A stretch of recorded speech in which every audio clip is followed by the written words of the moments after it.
There's a dating market and you're on the market and you're also in the market. So, and I would tell her, I'd be like, you're high value. You're attractive, you're smart, you're athletic, you're nice, you're a very sociable person. You're like a good prospect and you're young. And you can't overlook that fact. You have so many choices because of just naturally you're high value, but then you're also young and your value is going to go down as you get older and the market gets tighter as you get older. So, it's something to think about. Welcome to the Unspeakable Podcast. I'm your host, Meghan Daum. Casual August continues. Last week, I had a pretty free-ranging conversation with poet and artist Emily Russo.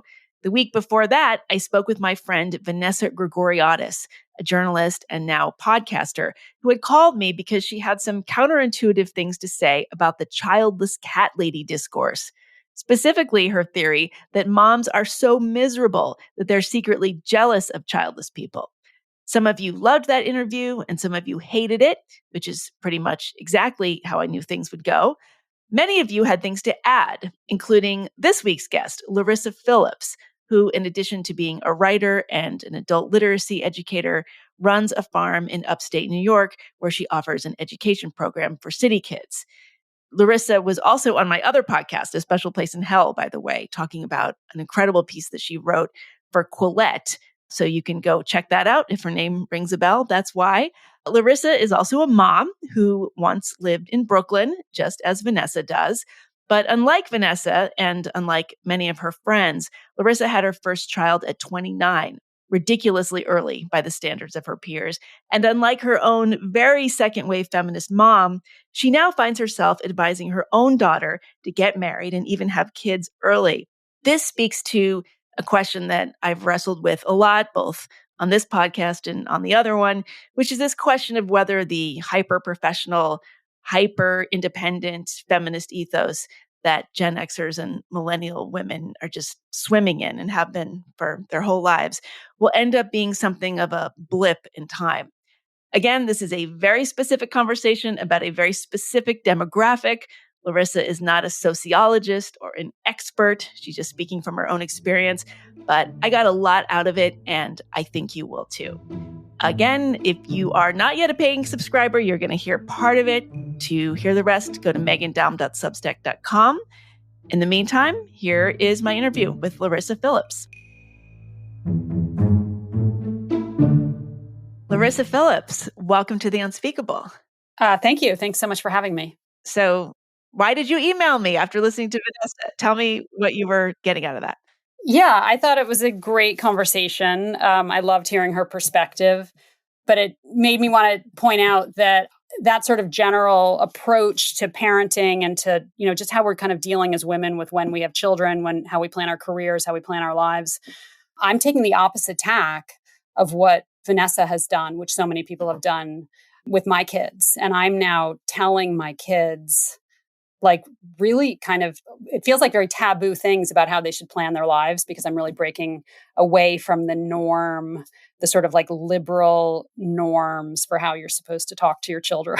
You did not follow this path, or maybe you sort of did. I don't know. You are from you went to liberal arts school. You're from very similar kind of background that I am. Yeah, and we're about the same age. And I was raised by a feminist mom, who really was kind of leaning into that idea that I think was really new when we were little, that, hey, girls, you don't have to be a wife and a mother. There's way more to you than that.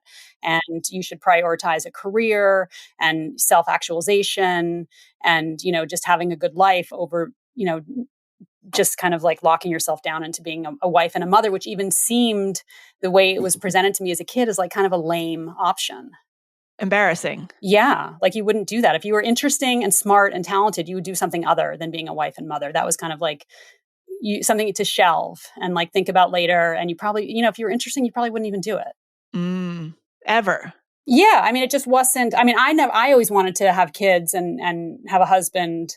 I didn't really think about a husband, but I liked having boyfriends, but like, did you have that weird I somehow, like in college, thought that like the thing to do was to be like a cool woman in the city, but then you were like a single mom, like you adopted a child and raised it by yourself, or you had like a kind of like a, mercurial, unreliable, but interesting artistic boyfriend who was kind of like half in the picture and you had a child with him, but didn't expect him to help. I didn't have that exact fantasy, but Okay. I think we sort of almost like fetishize single motherhood, in the interest of really supporting single moms and supporting that, not even that choice, but that outcome. We really wanted to support single moms, and being a single mom seems like a great thing. And I don't really think it's that great of a thing. I mean, it happens, of course, and we should support single moms, but it's not really something to reach for. I don't think. It's easier. Okay, so life's easier if you have a partner. And if you have kids, life's easier if you have a partner helping you raise the kids. how old were you when you got married and then started a family? I was 29 when I got pregnant. I wasn't married, but I lived with my boyfriend. And that was young. And I was working in Manhattan. I lived in Brooklyn. And that was young enough that everybody that I told that I was pregnant was shocked. Family, friends, coworkers. And one coworker even asked me if I was going to keep it. What year was this? This was 99. Okay. Yeah. Yeah. So we're exactly the shocking. same age. It would have been shocking. Yeah. Yes. I was the first of all my friends to have kids, but I was like, I always knew I wanted to have kids. And marriage still hadn't, I still wasn't really that interested in marriage, like the institution, because I grew up with so much divorce and it didn't really seem like something that great. So, but I had a boyfriend and I wanted to have a kid. So we got pregnant. Okay. And then was he on board? Were you functioning as a family unit? Yeah, absolutely. 100%. Yeah. We were solid. We were going to spend our lives together. We were going to start a family. Both of us were kind of like, what is marriage? Why? It didn't really, the institution itself had lost a lot of credibility in our eyes, through the rough years of the 70s and 80s. Were your parents divorced? Yeah, both of our parents were divorced. Everyone in my family was divorced, in some cases, multiple times. So Bridget Fedezi's article in The Spectator about divorce, and that she was on your show also, totally resonated with me. I was 100%, I didn't realize, even until I had kids, I didn't realize how much the divorce had affected me. Because I saw the difference, especially bringing my kids through their teen years. I was like, wow, this is a really different experience for a teenager when your parents are still married and they're home and they're boring and they're not off falling in love and getting married and getting divorced and getting remarried. It's a different experience. And as a teenager, I didn't even really, how you don't know that you're breathing oxygen. And you, as a kid, you don't even know that you're not getting enough oxygen. You're just you're kind of gasping and you're I think it's me. I think there's something wrong with me because I can't really get a good breath. And when I had kids, I was like, oh, this is just better to have. I mean, I think we know this. There's so many statistics showing that it's better to have a stable home life with two parents. It's, of course, it doesn't always happen, but it's something to shoot for. So a lot of this conversation around these issues has sort of, percolated in the podcast space. Sorry to use the word space, but I just feel sort of even in the last couple of years. I mean, I wonder if this sort of how this lands with you, because I mean, I remember even in the 90s, there were the magazines, there were the women's magazines, and it was still very, you go girl, you can have it all. You can have it all on your own. Yeah. And then we went into the 2000s and there was first of all, there was the kind of raunch culture and the Disney princess culture, which is maybe sort of in its own categories there. But, there was the girl boss, and it hasn't really been until the last couple of years, at least as far as I've noticed, that people have started to talk about this in a serious way. And it's still coming largely from conservative corners. That there could be an alternative. Yeah, or just that this isn't so great. Actually, the family values do matter, and it should not be a right-wing talking point. Family values there's a big tent for it. 100%. Totally. I mean, yeah, it feels very conservative. I feel conservative talking about it and having these conversations that I've been having with my kids. And and really pushing family values. Yeah, it's like, why is this a conservative thing? It should be a human thing, a society-wide thing.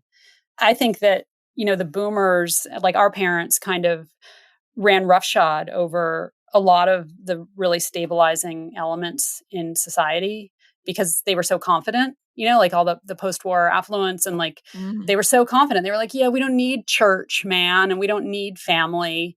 We can, we're fine. And they were, because they had so much at their back, so much wind at their back. But we now, I think that our generation, Gen X, is now aging parents. We are the sort of middle-aged parents. And we're realizing, at least for me, like I'm not religious, I'm an atheist, but I regret not having church.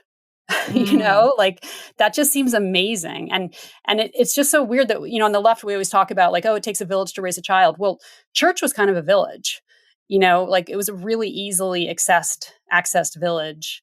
And we've lost all of these stabilizing forces that make family easier, make raising children easier, make staying in relationships easier. And we keep just kind of pulling the lever, and going deeper into the idea that we don't need family, or we don't, that it's conservative or something. Mm-hmm. Although a lot of people are going to be listening to this and saying, okay, well, yeah, church is that, but it's also, there's a lot of corruption and there's a lot of abuse, and talk to, people who grew up in the Catholic Church, and, it's not that simple. But I mean, I'm curious what you mean when you say that the boomers had the wind at their backs. What do you mean by that?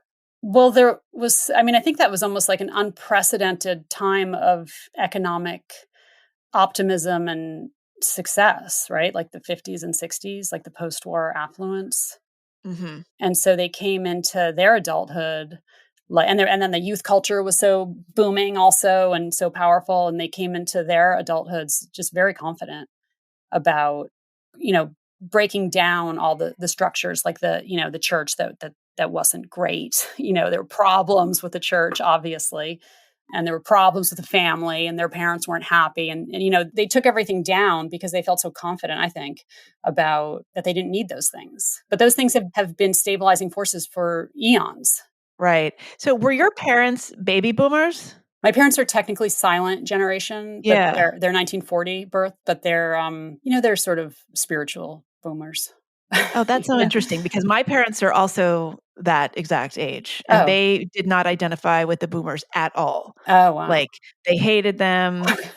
I think they were really resentful. Like, they just missed it. And I also think it depends on sort of where you come from. I mean, my parents were from very provincial backgrounds in the southern Midwest. Oh, yeah. And it really had to claw and scrape to get out of lower, working class, and certainly lower class in my father's case. And so there was a lot of anxiety around striving, and, they really had to they did not have the sort of margin for error that would have been necessary to mess around and party and do drugs and that kind of thing. So, and I think as a result, they really did not like the hippies, but I mean, but they were liberals, don't get me wrong. Mm-hmm, they identified, they had sort of used academia as a ladder to climb into another class, sort of social class. So they identified with the left in that way, but certainly not in the sex and drugs, rock and roll. Yeah, kind of my way. parents didn't do sex and drugs, but they did. They were activists. They were very into social justice. So we were when I was a kid, we were going to nudist camps and in a VW van going to Indian reservations to do work. We were super social justice family. Wow. So they did camps? Yeah. They were nudists. Wow. Yeah. Which is funny. The nudity was a thing, which is so weird to think about. Why was that? You remember there used to be streakers? There would be a naked person would run across a football field. Oh, yeah. Yeah. That was a 70s thing. I feel you usually saw that. So we still sometimes see that. But yeah, no, there were definitely, the sort of nudist revolution. I feel I can imagine it on the cover of Time magazine or something. Yeah. I think it was an anti body shame thing. They were the body's beautiful and, it's natural. So it was proto sex positivity. Yeah. No, totally. Yeah. Okay. Okay. So, and the message you got from your parents, and was it both of your parents or mostly your mom, that you were just, you should have a career, you should do your own thing?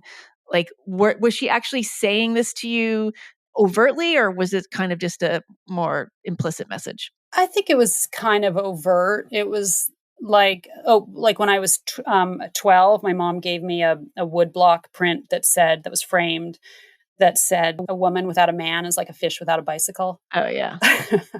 Which um, everybody attributes to Gloria Steinem, but it's she didn't actually say it. not. No, it was written on the bathroom at like a bathroom stall of some, is it a bar in Berkeley or something like this? Oh, Yeah, just some yeah. random person. Oh, yeah. Random person that, yeah, Gloria got all the credit. Yeah. Yeah. So I got a lot of that, like, you can do anything, that kind of girl power. And Yeah. my mom she didn't really like getting married. She didn't like, she's a little bit of a tomboy. Like, she didn't like a lot of the girly stuff. So it was a very natural thing for her to sort of push kind of tomboy Yeah. girl power things for us. Yeah. That's how my mom was too. Did she like want you to have boyfriends, or did she not like that, like in high school? Honestly, by the time that I was having boyfriends, she was having boyfriends too. So she wasn't that involved. My parents were divorced they divorced when I was like 12 or 13. So, I mean, we were like really kind of on our own by the time we were teenagers. Like, nobody really got in our business about anything. Wow. Okay. And like looking back, do you feel like that was sort of laying the groundwork for a certain chaos, or were you able to kind of just, stay on the straight and narrow, or stay where you needed to be? Like you did not descend into addiction and et I cetera, didn't as go far as I know. into, well, I did, it was pretty chaotic. I mean, we all went to boarding school, and my father moved to Providence, and my brother was a deadhead who was like, try like trip back to the 80s, like, sort of like a vagabond deadhead, like traveling around with the dead and kind of reappearing. And so everything was very chaotic. And, we were kind of just like on our own. Like, I remember coming back from boarding school, like, with no plans. Like, nobody knew I was coming back into town. Like, and it didn't even occur to me that I would tell my parents, even though I was 16, like, I'm coming back into town on this bus, can someone pick me Uh-huh. up? So I'd always be like calling around for a ride. It wasn't like Wow. terrible, but it was just weird. Like, it's just so, and it was the kind of thing that now that I've had my kids go through their teenage years, it's just unthinkable. Like that kind of, not like it was so horrible, and like we rose to the occasion, and we were pretty sturdy, but it's not how I raised my kids. So tell me about your kids to the extent that you can. How old are they? Where are they in life? What are you telling them, and how are they Yeah. responding? Okay. Yeah, my kids are 21 and 25, so they're grown up. They're great. I love them both so much. They both live at home right now because my daughter just graduated college and she's going to grad school, like, starting next week. And she's going to live at home for grad school. And my son went through a lot of like really, really difficult times. A lot of the stuff that's kind of plaguing young men these days. He had his big share of all that. And so he's kind of coming out of that and doing great. He just actually started college, which I didn't know if he would ever do college, but he's 25 and he's starting college now. And after a very like long, rough road, he and I we have a great relationship. We're all very, we're in a really good spot. And it's kind of one of the things that you never hear about with parenting, like, because the early years are so hard and they're so busy and they're so grueling, and that the years change, like all the eras of parenting change, and this era is like amazing. Like, I love this. Like, I have these like really cool young adults who are independent, and they're just really cool. They're fun to talk to. So what I'm telling them, so I started telling my daughter especially, but I started telling both of them because I was reading a lot about all this stuff about, the declining marriage rate, and the declining birth rate, and how the young people aren't finding each other, and the boys can't ask the girls out, and because it's creepy, and you can't date, just all this stuff, and the dating apps aren't working. So I would read this stuff, and I would just kind of I'd be looking, look up and look at my like teenage or young adult children. I was teenage at the time when I started to, and I'd be like, they need to know this, because we Gen X, like, nobody talked to us, it wasn't even a concern. We were just kind of like set free. And so I was like, I need to let them know that, this stuff you need to think about this. You need to think about your life. And I wasn't having these conversations so much with my son because he was, going through a rough time, but more with my daughter, who's very composed, very together type of person just from birth. Like, I didn't do it. She's just who she is.